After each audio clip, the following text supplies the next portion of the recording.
pinakahuling kaganapan. Saan man sa Ilocania at Cordillera, higit 2 dekada ng pinagkakatiwalaan. Ito ang radyong pambalitaan ng Tiradpas Network. DZTP, Radyo Tiradpas.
Naimbag nga aldaw ka probinsyaan, dito man ang programa tayong amuan tayo, idanon kada kayo ito Philippine Information Agency under ito Presidential Communications Office, headed by our Acting Secretary Dave Gomez, and of course PIA by our Director Kat De Castro, and of course PIA Locusur Miss Joya May Kimuyog, Ketchakmet, Ipagayam yo Ayla Villanueva. Kita tatangarod ka probinsyaan, marik natay may kataaminen, kaya na makita tayo pa iti social media, dati karod hit index, iti probinsya tayo, kita na nga to, kaya kasko nakatay, marik na tayo, nga nabara niya, halos nabigkat pa no kwa. So, tata makidamag tayo iti Provincial Disaster Risk and Reduction Management.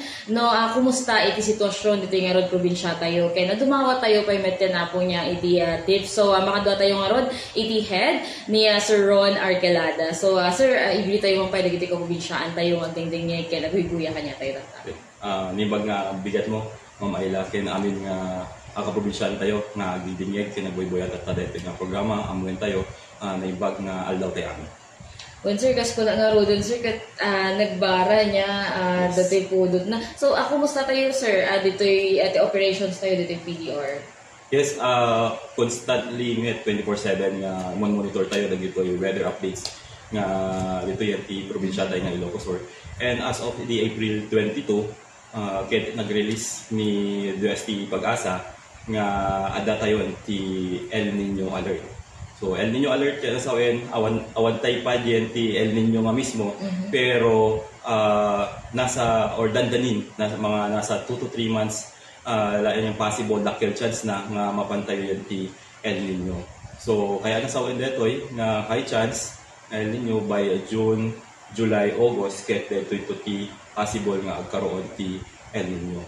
And according ulit to Pag-asa, detoy western part ti Philippines or northern Luzon, ket do ti El Nino, ket possible nga agkaroon to ti napipigsa kapilagtutodo dahil ket detoy southwest monsoon or detoy southwest monsoon to kasi panahon nan to dito kasi.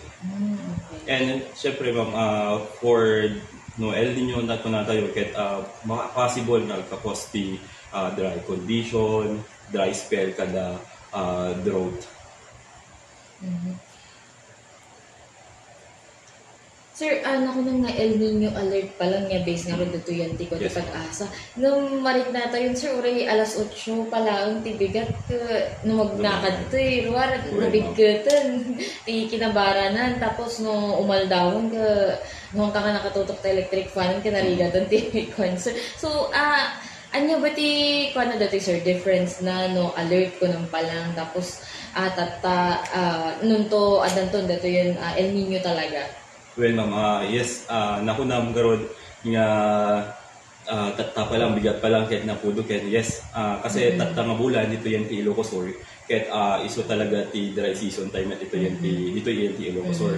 And post that ti presence ti easterlies. So dito kahit nabara nga angin nga gapo to yan ti Pacific Ocean. So ti mangkokos ti nabara to And then kasi di ba February kahit so dahil ti northeast monsoon so tinalami is yan nag-end ti amihanen or northeast monsoon idi March kasi jay kalagay ta anti-March and then simukat dito easterlies nga isumet ti kos na ti nababara nga panahon.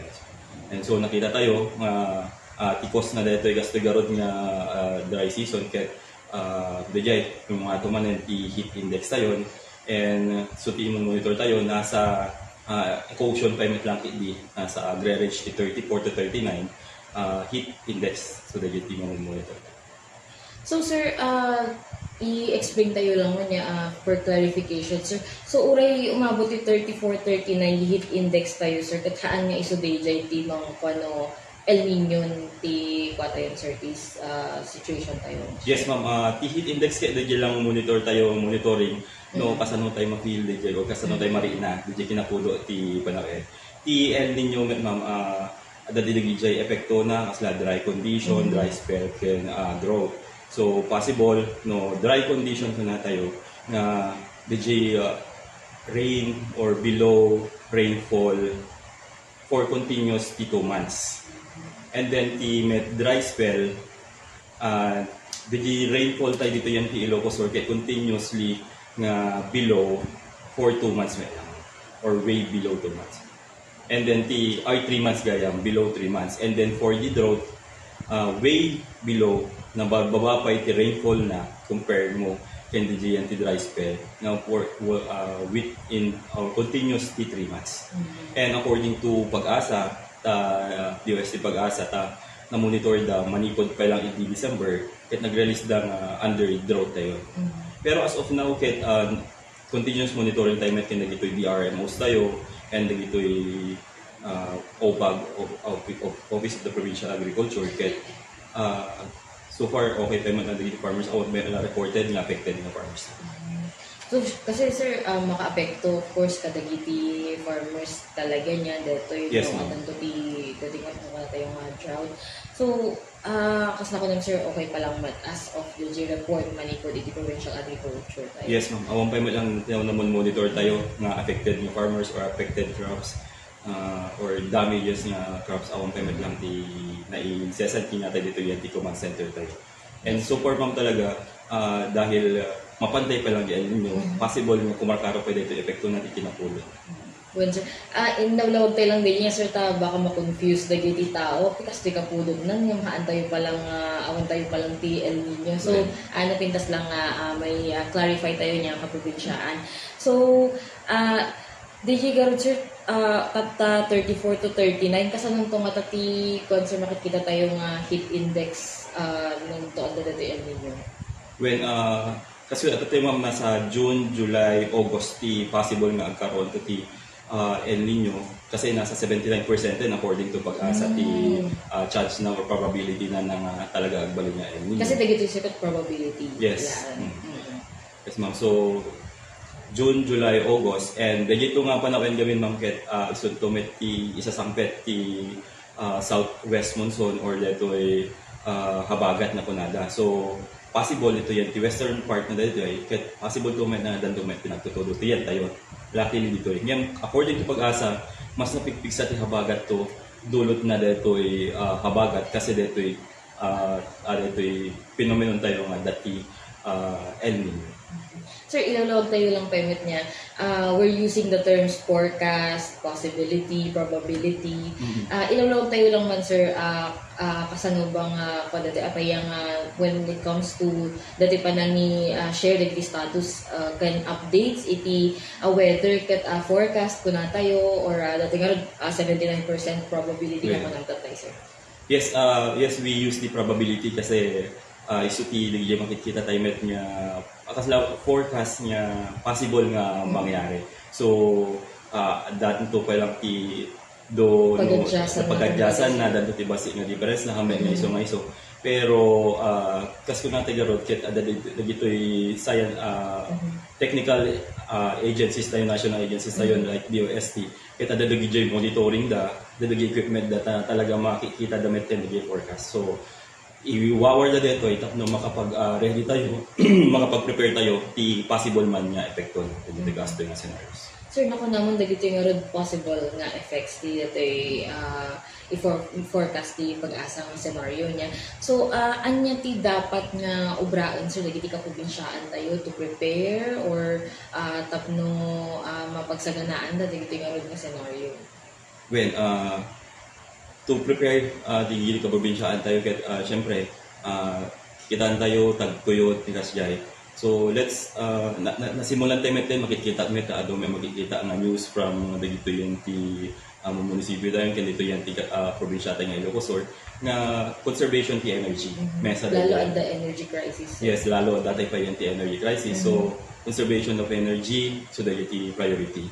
And then ada dagiti siyempre tagtuyot ket ada dagiti aspire nga makikita tayo nga kastoyen. Yes, So iwasan tayo DJ open fire nga puhor data din gas kaya dagiti gas kaya kasi once nga nagpuhor tayo baka nariga nga makontrol to lalo dagiti open fire forest fire kasi. So iwasan tayo. And then gumato ti heat index pumudo lata dagiti mariiri na napudpudot to pa dagiti mariiri na tayo. So normal tayo and syempre hydrate uminom tayo ti adon nga danon iwas ti dehydration. Yes sir, importante dehydration nga lalo dagitoy pay kaprobinsyaan tayo sir. For example, dagitoy tricycle driver nga dadalat tagrod-rodarod, ken dagitoy vendors nga agpag na nga maiwasan tag pag no pa sir.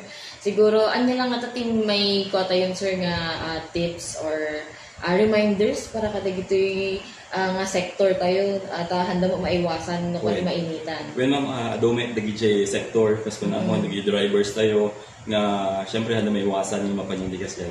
And kas kun adat tay mangitugod da lang ti DJ tumbler dam danom dam paginuman da ta constantly nga ag-hydrate daw minom dati danom. And syempre hantay maiwasan no dati protection para hindi bagi tayo like kalugong, dati payong, dati jacket da once nga nibaba dali imo. At least mang lesson lang DJ epekto ti pulo.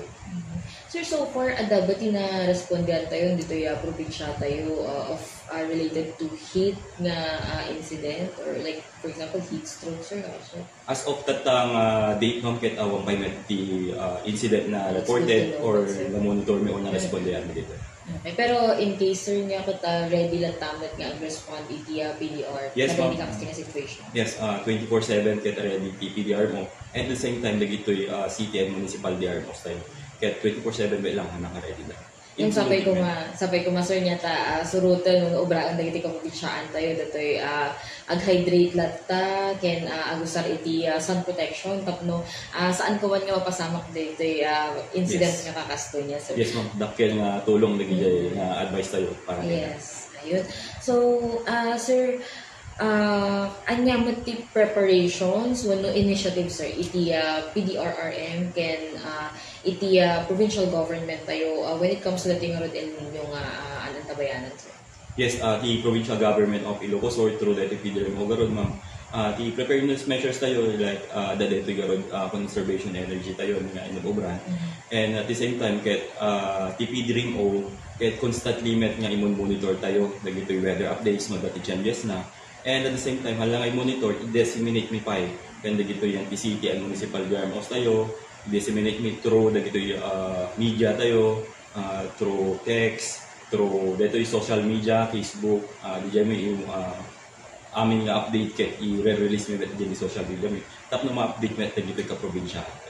Sir, kadagiti municipalities adabati na awawat tayo nga reports of the day na patay sir nga heat stroke or other heat related nga incidents. Yes, so far ma'am awampay ti na nawawat tayo nga report from city and municipal government. Nasya at mapigyan niya. Well, ma'am. Okay, sir. Sir, may sapay nga rod, speaking of preparation, ket ada detoy project agsagana nga project mo at iti PDRRM. Ket when we say agsagana niya, ket preparation. So, anya detoy nga project tayo, sir? Yes, the project Agsagan nga mesa nga flagship program ng TPDRMO and the provincial government of Ilocos Sur. Nakudamtat tayo from the word Agsagana is to prepare dagito ka probinsyaan tayo para kay dagiti hazard na possible nga magbalin nga disaster dito yan ti Ilocos Sur. So, plano mi nga mapan ti Barabarangay, yung tibong munisipyo Barabarangay, nga lalo na dito ay yung vulnerable area, flood-prone areas, tsunami-prone areas, or disaster-prone areas nga barangay. And agisuro kami, agitad kami to information, education, ken isuro mi, kasla ko manon niya DJ hazards gayanda. Kasi nakita mi din na palpalabas na tapang kami nga project sa gana, kaya di na pegayang amo nga flooded or flood hazard prone or flood-prone areas gayanda, tsunami-prone areas gayanda. So, dagiti ipapakita mi, ipaawa mi nga DJ yanda ket kastoy adati hazard jayanda. And then after nga ipaawa mi, kailangan man ti dati workshop nan to detoy. Dati workshop na nga igwada no i-identify da nagibalbalayan nga hazard prone, and then agarabig dati spot map or evacuation map na wherein from di balayda yung tibalbalayda adati map or route nga surodan na mapan i-identify da dati evacuation area.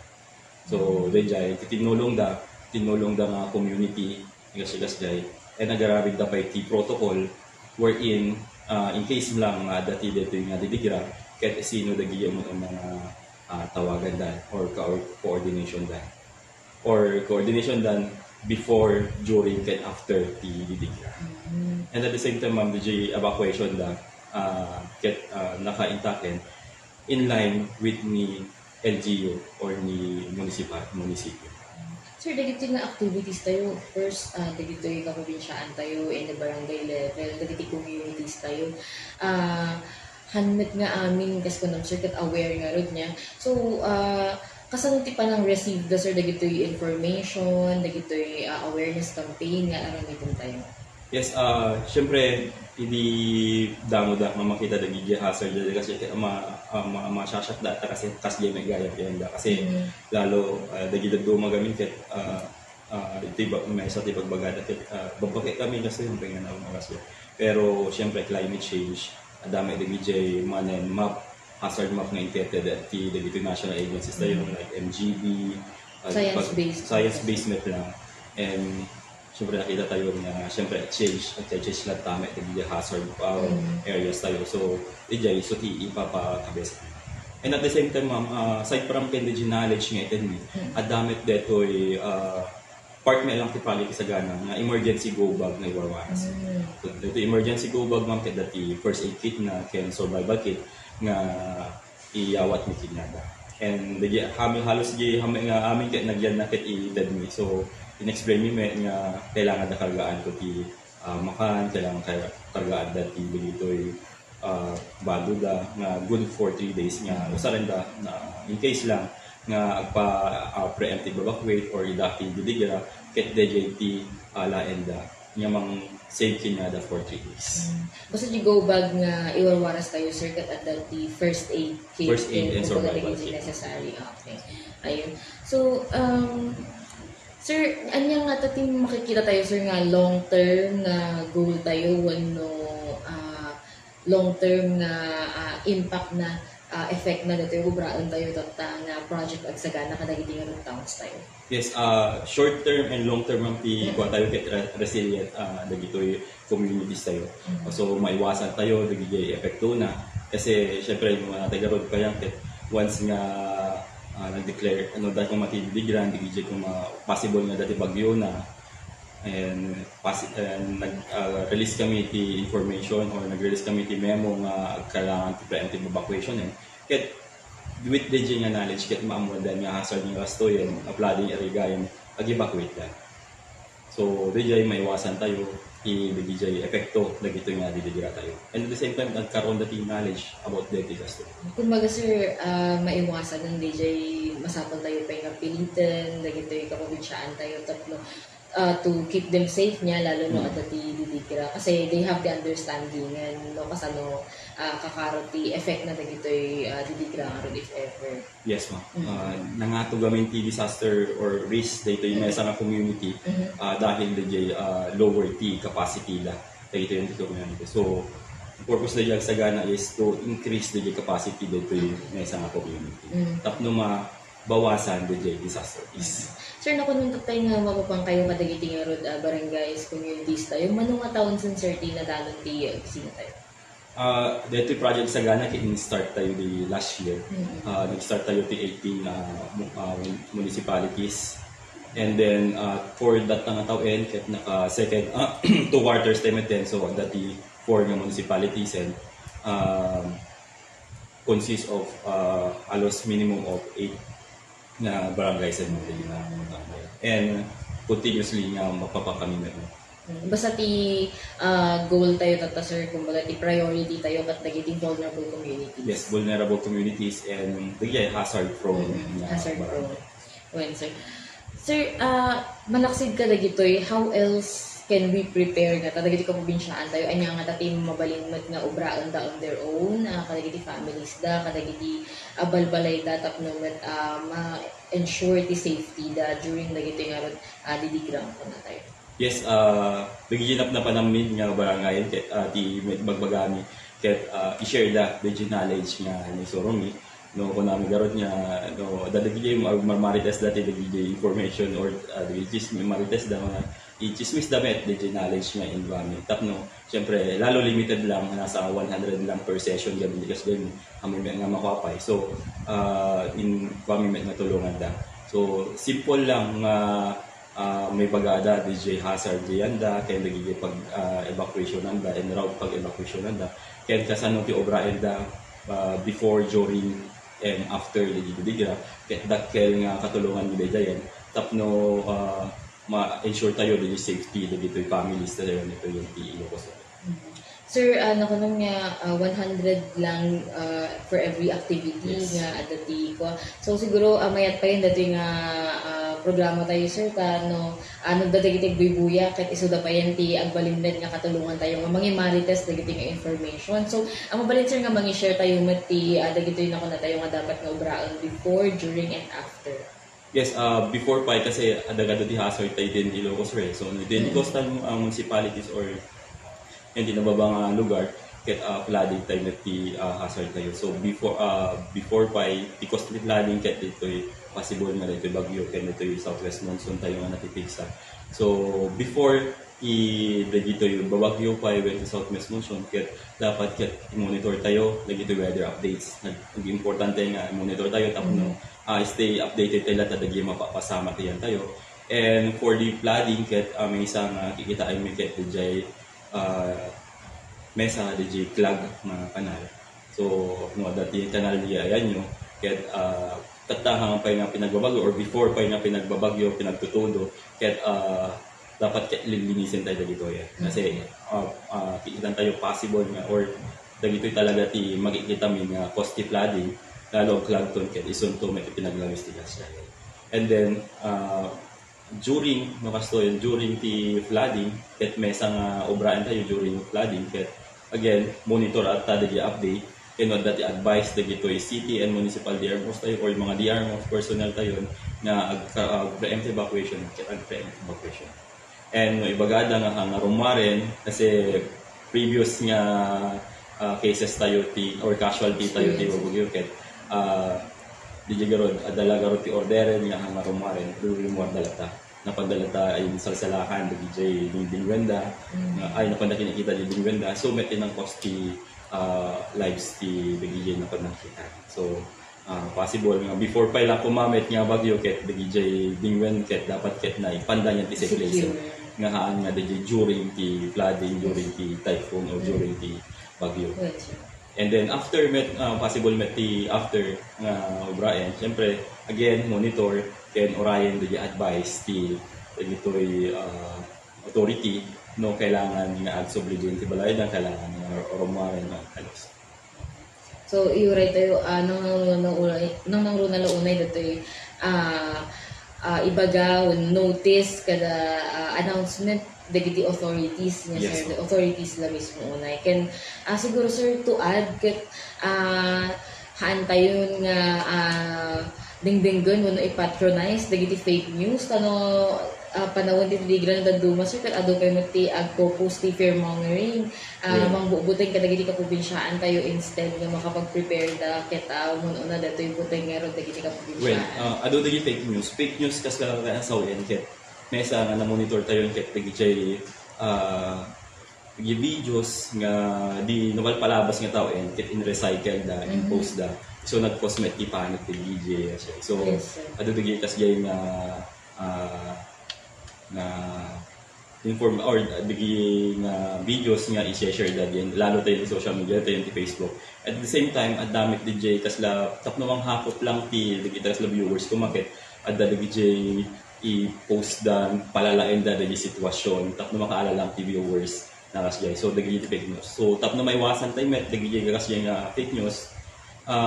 Maigi met niya i-konsulta tayo ti DRM tayo or kitain tayo digi mismo nga i-post ti dagitoy legit nga source na like dito yung ti DOS si Pag-asa, dito yung ti office tayo, Provincial Government of Ilocos Sur, and syempre dito yung ti PIA, kahit dito yung legit nga sources nga mabalintay at pagkatiwalaan tayo ti information may panggap ti weather updates. Yes, sir. Can to add also, sir, niya, let's be more vigilant. Haan nga, no, nakita tayo. Kat, mamati tayo sigo din. Okay. Lalo dagiti nga rod na ko ng sir nga videos nga recycled from Bagyo Matgayam, hindi pa lang napalpalabas. Dagiti super typhoon, yung di Bagyo tatakit saan mo't nga kasjay. So, kas ko nga rod, sir, sabi ko mata, dagiti kaprobinsya at yung dingdingig, kat dagiti lang reliable sources, iti pangalan da dagiti updates da kin information da. Lalo no, adamit dagiti agi chismis, agi marites, kadagiti kakaruba, wenno kapamilya, no kuma agi marites tayo, kat siguraduhan tayo nga dagiti, i-share tayo kat legitimate information. Ta syempre, mabubutan nga dagiti kaprobinsyaan tayo nga daduma. So, sir, going back niya, datoy El Nino, kas na ko nang tatay, sir, maapektaran iti bagyo dagitoy umay ito nga bagyo. How else, sir, can we discuss more no kasano nga makaapektar datoy El Nino to nga padpadaanan tayo ti datoy to pa nagbagyo na, sir, adan to kadi, sir, impact na ti kinapigsa dagiti bagyo ti kinaaduna. Yes, no kikitan tayo ket di last nga nagkaroon ti El Nino idi 2023 to 2024, so dayay ti kasi na idi and ilan tayo idi dagi 2023 ket so ti Typhoon Egay idi. So no dati epekto na ti bagyo. Yes, dati epekto nanto nga mas pumigsapay ti bagyo during the detoy El Nino phenomenon. Kasi nakikitan tayo nabara ti seawater tayo to ti kasjay. And no danto man ti bagyo DJ ti favorable para kay nga bagyo na lalo nga mag-intensify kasi kayatan ti bagyo ti DJ na barang nga sea water temperature. So possible nga mas no danto man ti bagyo mas napipig sa tata nga panahon ti El Nino. Okay. Sir, ilawlawag tayo lang niya, andyan lang sure no, pati dito ket karaman niya iti jurisdiction or pati PDR, pero no gaming bakit no bumara dito yung road no nabara ti Palawen bumara met ti ocean floor. Tapos ano dagito recently, sir, ada nakita tayo nga ada dagiti jellyfish kadagiti nga road beaches katata summer bakasyon dagiti nga road kaprobinsyaan tayo ket mapandamit iti beaches adamit iti notice tayo regarding dagiti jellyfish, sir. Well, awan ti notice nga naisampet ito yung office mo na receive yung office namin. Pero ada dagiti reports hen nga na-monitor min nga lalo dagiti mapan yan coastal municipalities tayo nga dadag ito ay garod jellyfish nga incident and ado damiten. So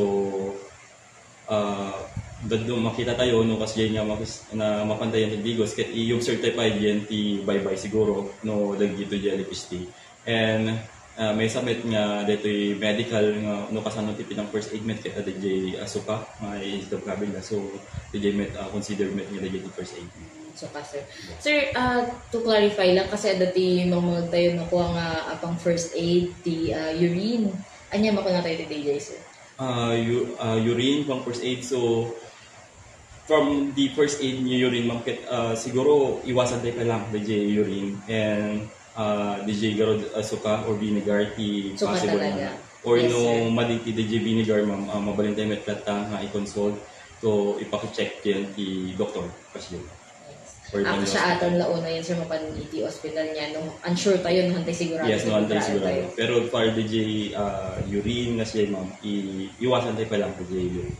Well, sir, kasi no kit kita mo sir no urine kit din amo no syempre data kat enroar ti bagita yung Well, rugit niya mas so possible nga makalat tayo infection.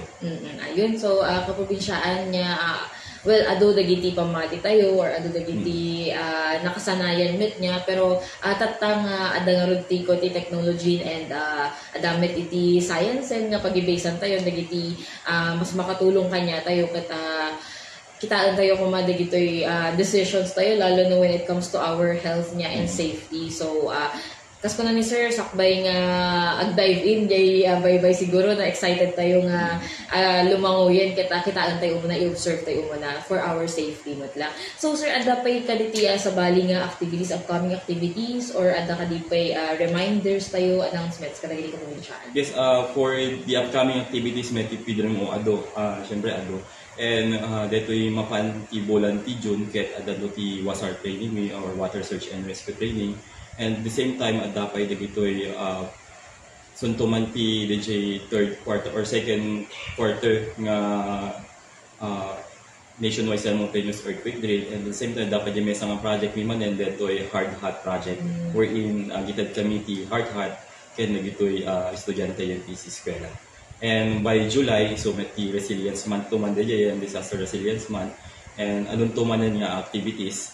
And for tatakit, planning kami man yung dagigi activities to na Sir, dati na-mention mo nga hard hat project kat napintas launa. Yan, narugyan tayo kandidato yun, sir, or mangrugi tayo ito pala? Yes, narugyan tayo ma'am. Yung rugi tayo dito yan, ti Pantay Tamurong Elementary School. So, bigyan ng edad tayo, every student, Iguada, ti hard hat ka di jayo kasi dito iket may sa may preparedness pagdating ti earthquake. And nakita tayo gamin ket halos sila pa lang agi pampangada pa lang ti ulod. At least with the dito nga hard hat project ket may sa nga mangprotekta di jay bagida di ulod specifically ti ulod no during dito no danto man tin hazardous nga matintinag or falling debris di yan is eskwela during ti natigsa nga earthquake. Okay, well, sir. Sabi ko, masurta mananayunan pa or masarunwan pa dating nga project tayo. Yes, ma'am. Continuous met dito yung project tayo. So, narugyan, siyempre, tuloy-tuloy lahat namin ito. Para kang nagigit ka probinsya. Lalo ka dagiti opinion, sir, Opinion. students. Ayun. So, sir, kasta nga ron, ado dagiti na-discuss tayo, sir, dating nga programa tayo. Ada ka di pa, sir, di kaya tayo nga mensahe nga idanon ka dagiti ka probinsyaan tayo. Yes, para kang nagigit ka probinsyaan tayo, maigi lang ag-monitor tayo the weather update, lalo at takit halos mapantayon the El Nino phenomenon. And so, nakudo at possible pa nga nakudo tumanon tayo marina tayo during dito El Nino phenomenon. And expected nga ako nati pag-asa nga by June, July, August ito mangyari dito. And no, dito man season ti dito habagatin. And kas ko na pa yun, manenti pag-asa niya, napigpigsan to lagi habagat. Nang igimet nga, i-prepare tayo, ment ito'y balbalay tayo, pang pamilya tayo, hindi community tayo. Obrayan tayo lagi dyan way, i-prepare tayo, lagi bagbagi tayo, para kang lagi pinatutudo. And kasi season to may lang gamin lagi pinatutudo. So, tap na monitor lagi ito nga kasi update, ket may gilang kitan tayo, i-subscribe yun DJ Facebook page TP Dream o NBIA para kenda gito information update the weather time. Yes, sir. Ayun, sir. So, thank you, sir, niya. Ako rin mo tayo nga nakabis-busy kayo Yes. sa opisina. Kita, hindi ka nakabili tayo. Anong oras, maipanamag tayo kada hindi probinsyaan, naging latest updates. So, kas nakaprobinsyaan niya, ulit-ulitan tayo nga ti pagalaan tayo, pag-ibasean tayo lain, dagiti information, dagiti iba't padamag tayo, met lang ti kapamilya tayo. Ket, dagiti reliable na sources as said by Sir Ron niya, dagiti nga ron PDRRM. Kitaan tayo matlang ta official na page DJ pag-alalaan tayo. Of course, provincial government can iti Philippine Information Agency Ilocos Sur. So i-follow yo kung makapulinsaan dagiti nga ron nga pages ken kitaan tayo ta dagiti legit nga pages madlaing dagitoy. So dagiti nga ron ka probinsyaan niya dagiti ko nadamag tayo, dagiti ko na-discuss, dagiti nga programa tayo ket isu kuma iti imarites tayo ta makatulong tayo ti health and safety dagiti ka probinsyaan tayo madlang. So dito nga ron ti may isang episode man iti programa tayo amuan tayo idanon kada kayo iti Philippine Information Agency. Nakadua tayo nga ron iti programa tayo ni Sir Ron Arquelada isuna iti head iti Provincial Disaster Risk and Reduction Management Office. So kaduan na kami tumanan iti sumarunong nga episode tayo. Agyaman kami ken Diyos te